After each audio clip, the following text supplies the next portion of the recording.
नमस्कार जी, दिल्ली एनसीआर हरियाणा देख रहे हैं आप, आपके साथ मैं धर्मराज सिंह। आज प्रधानमंत्री नरेंद्र मोदी आदि महोत्सव का उद्घाटन करेंगे। सुबह 10:30 बजे प्रधानमंत्री नरेंद्र मोदी इस आदि महोत्सव का उद्घाटन करेंगे। इस आदि महोत्सव में आदिवासी कारीगर हिस्सा लेंगे। मेजर ध्यानचंद नेशनल स्टेडियम में इसका आयोजन हो रहा है और यहां पर आदिवासी संस्कृति से जुड़ी चीजें प्रदर्शित होंगी।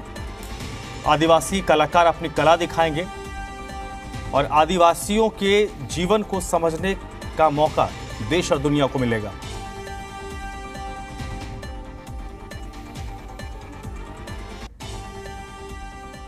केंद्रीय गृह और सहकारिता मंत्री अमित शाह आज दिल्ली पुलिस के स्थापना दिवस परेड में मुख्य अतिथि के तौर पर शामिल होंगे।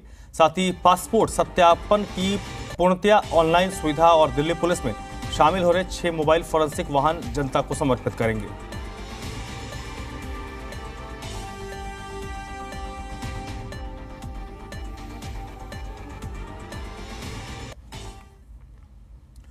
बीजेपी कार्यकारी अध्यक्ष ने आम आदमी पार्टी सरकार पर निशाना साधा। दरअसल दिल्ली के मुख्यमंत्री केजरीवाल ने कानून व्यवस्था के मुद्दे पर एलजी को घेरते हुए ट्वीट किया था, जिस पर अब बीजेपी ने हमला बोला है। दिल्ली बीजेपी के कार्यकारी अध्यक्ष वीरेंद्र सचदेवा के मुताबिक कानून व्यवस्था एक सामाजिक मुद्दा है जिस पर मिलकर काम करने की जरूरत है। सचदेवा ने सामाजिक कुरीतियों को दूर करने की सलाह मुख्यमंत्री केजरीवाल को दी है।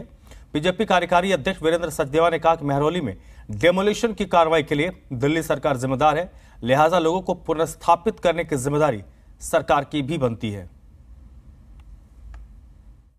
तो केजरीवाल को चाहिए कि इस तरह की जो सामाजिक समस्याएं हैं उस पर बयानबाजी करने की बजाय उनको जो शुक्रवार को जब एलजी साहब बुलाते हैं वहाँ जाके मीटिंग करके इस पर चर्चा करनी चाहिए। ये कुरीतियाँ जो समाज में है ये कोई आज की तो है नहीं, और जिस दिल्ली को आपने नशे में धकेला है, चाहे वो पिछला श्रद्धा वाला हत्याकांड रहा हो या ये जो हुआ है, उसमें ये नशे का जो आदि युवक हैं वो इस तरह की हरकतें करते हैं। तो अरविंद केजरीवाल को चाहिए कि किसी भी तरह की बुराई है उस पर टीका टिप्पणी करने के बजाय वो खुद पहल करें, और जिस तरह के वो मॉडल की बात करते हैं, सामाजिक कुरीतियाँ कैसे दूर हों इस पर ध्यान देना चाहिए, इसकी शिक्षा पर ध्यान दें। सोमनाथ भारती ने खत लिखा है, लेकिन उन्होंने गलत आदमी को लिखा है। उनको माननीय उपराज्यपाल की बजाय दिल्ली के मुख्यमंत्री को खत लिखना चाहिए, कैलाश गहलोत को खर्च लिखना चाहिए कि आपके राजस्व विभाग की लापरवाही की वजह से ये लोगों का नुकसान हुआ, उनके मकान टूटे हैं और उनसे मुआवजा वसूलना चाहिए। सोमनाथ भारती को एक बार वहां अप्रोच करनी चाहिए। दिल्ली के उपराज्यपाल विनय सक्सेना आज यमुना बाढ़ के मैदानों पर एक गहन सफाई अभियान शुरू करेंगे, जिसमें प्रतिष्ठित लोगों समेत सभी क्षेत्रों के लोग हिस्सा लेंगे। उपराज्यपाल इस मौके पर पहली बार यमुना सफाई अभियान में प्रादेशिक सेना का मसौदा तैयार करेंगे। प्रादेशिक सेना के 94 सदस्यीय कंपनी यमुना को प्रदूषित करने वाले सभी नालों और उपनालों की जमीनी स्तर पर निगरानी सुनिश्चित करेगी।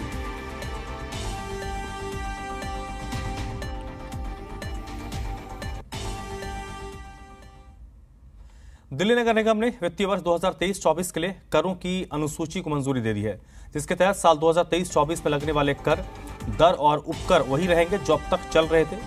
पेशों, व्यापार और रोजगार पर प्रस्तावित टैक्स की मंजूरी नहीं दी गई है। आपको बता दें, डीएमसी अधिनियम के प्रावधान के मुताबिक साल 2023-24 के दौरान कई नगरपालिका करों, दरों और उपकरों को निगम की तरफ से 15 फरवरी या उससे पहले अनुमोदित किया जाना है, लेकिन क्योंकि निगम अस्तित्व में नहीं आया है, इसलिए निगम की शक्ति का प्रयोग करते हुए विशेष अधिकारी ने वित्तीय वर्ष 2023-24 के लिए करों की अनुसूची का अनुमोदन किया, जो कि वही रहेंगी जो अब तक चली आ रही हैं।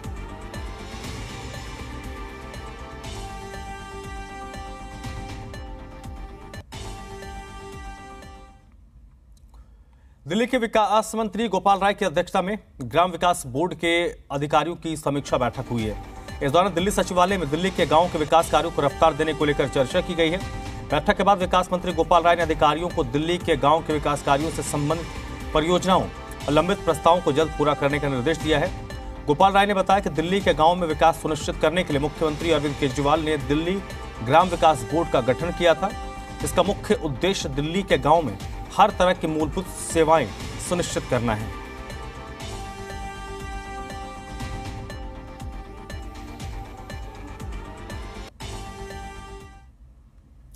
Chamber of trade and industries की मांग पर डीसीजीआई यानी drugs controller general of India ने बड़ी कार्रवाई की है और बगैर लाइसेंस ऑनलाइन दवाइयां बेच रही 20 कंपनियों को कारण बताओ नोटिस जारी किया है और जवाब देने के लिए 2 दिन का वक्त दिया है। साथ ही संतोषजनक जवाब नहीं मिलने पर कार्रवाई की बात भी कही गई है। सीटीआई ने डीसीजीआई के इस कदम का स्वागत किया है। डीसीजीआई ने पहले मई और नवंबर 2019 फिर 3 फरवरी 2023 को सभी राज्य और केंद्र शासित प्रदेशों को आवश्यक कार्रवाई और अनुपालन के लिए आदेश भेजा था। सीटीआई के चेयरमैन ब्रजेश गोयल और अध्यक्ष सुभाष खंडेलवाल ने कहा कि उनकी मेहनत रंग लाई है। दिल्ली समेत देश भर के केमिस्ट व्यापारी काफी परेशान थे। लंबे समय से मेडिकल स्टोर और केमिस्ट एसोसिएशन इसको लेकर आवाज उठा रही थी, जिसको लेकर अब कार्रवाई की जा रही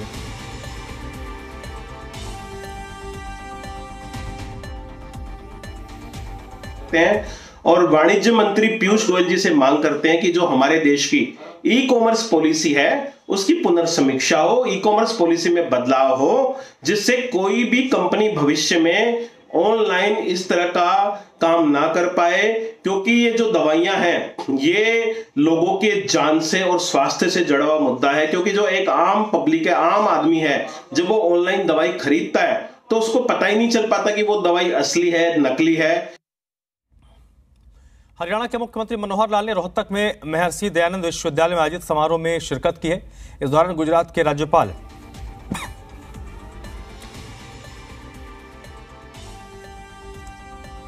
महर्षि दयानंद सरस्वती जयंती पर एमडीयू में कार्यक्रम आयोजित किया गया। यहां सीएम विवेकानंद लाइब्रेरी के विस्तारीकरण प्रोजेक्ट का उद्घाटन किया। साथ ही दयानंद सेंटर फॉर वैदिक एंड योगिक स्टडीज के भवन की आधारशिला रखी। इसके अलावा विश्वविद्यालय के पब्लिक हेल्थ साइंस इंस्टीट्यूट की आधारशिला रखी गई है।